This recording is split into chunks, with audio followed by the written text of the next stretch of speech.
What business strategies help pop-up matcha drink stands succeed? Successful pop-up matcha drink stands usually win by choosing busy locations, offering a focused menu, controlling costs, and creating a memorable customer experience. Start with a small menu that is easy to prepare quickly, such as classic matcha, strawberry matcha, vanilla matcha, and one seasonal drink. Use high-quality matcha because its color, smell, and smooth taste strongly affect whether customers trust the product.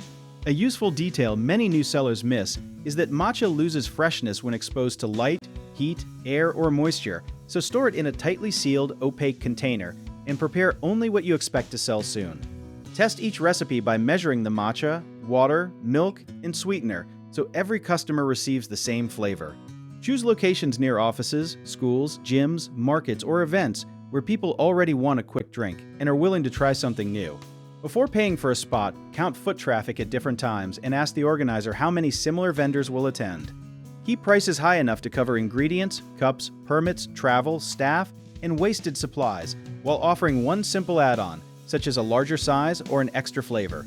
Take attractive photos, invite customers to share their drinks online, and use a small loyalty card to encourage repeat visits. One common mistake is offering too many choices, which slows service and creates waste. So begin with a few profitable drinks and add items only after customers request them. Another mistake is assuming a crowded event guarantees sales, so check the audience, competing vendors, weather plan, and exact stand location before committing.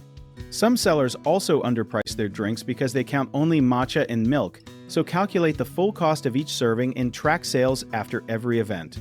Matcha can taste bitter when mixed with boiling water, so use warm water and whisk it smoothly before adding milk.